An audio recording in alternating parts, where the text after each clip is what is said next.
Psaume 135. Je lis au bout. Louez l'Éternel, louez le nom de l'Éternel, louez le serviteur de l'Éternel, qui vous installez dans la maison de l'Éternel, dans les parvis de la maison de notre Dieu. Louez l'Éternel car il est bon, chantez à son nom, car il est favorable, car l'Éternel s'est choisi Jacob, Israël, qui nous appartient. Je sais que l'Éternel est bon, et que notre Seigneur est reconnaissant de tous les dieux. Tout ce que l'Éternel veut, il le fait. Dans les cieux et sur la terre, dans les mers et dans tous les habits. Il fait monter les nuages de l'extrémité de la terre. Il produit les éclairs de la pluie. Il tire les vents de ses trésors. Il frappa les premiers-nés de l'Égypte, depuis les hommes jusqu'aux animaux. Il envoie des signes et des miracles au milieu de toi, Égypte contre Pharaon et contre tous ses serviteurs. Il frappa les nations nombreuses, il tua des rois puissants, Sion, roi des Amoréens, Og, roi des Gaza, et tous les rois de Canaan. Il a donné le peuple en héritage à Israël son peuple. L'Éternel ton nom est subsiste à toujours. L'Éternel ta mémoire dure de génération en génération. Car l'Éternel jugera son peuple et il aura pitié de ses serviteurs. Ses idoles des nations sont de l'argent et de l'or. Elles sont les ouvrages de la main des hommes. Elles ont une bouche et ne parlent pas. Elles ont des yeux et ne voient pas. Elles ont des oreilles et n'entendent pas.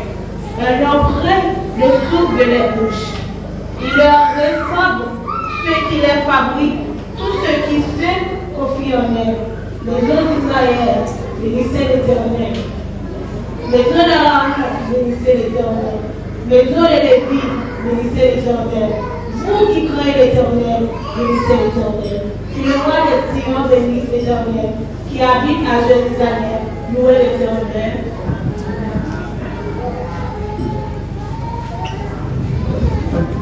Alléluia. Continuez de poser ça dans le c'est pour le merci que nous connaissons. Pour dire, mon Dieu, merci, matin.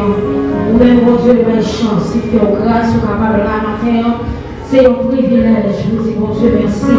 Fortissez commun, frère mes yeux. Pour capable de remercier, mon Dieu, pour souffle de vie, ça vient faire au cadeau. Pour même dans ce semaine qui sortit, ou rentrer, son privilège, son faveur.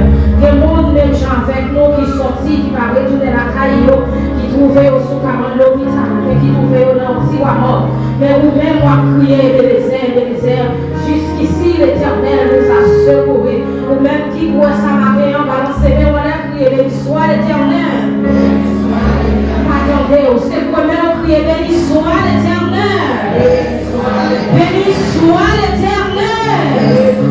Béni soit l'Éternel. Béni soit l'Éternel. Quelle raison matin pour balancer, mais parce que mon Dieu fait grâce. Il y a des gens qui t'a même levé, mais on n'a pas de main. Mais vous-même, son privilège matin, pour capable de lever main, pour dire béni soit l'Éternel. Parce que nous prenons l'espérance, nous pour adorer mon Dieu.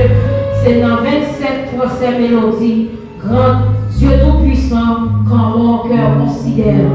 27 mélodies françaises, nous voilà adorer les seigneurs. Nous allons représenter dans la vie. Non, passer non, l'autre, passer l'esprit ou l'autre. Pas quitter l'esprit ou fatigué, pas distrait.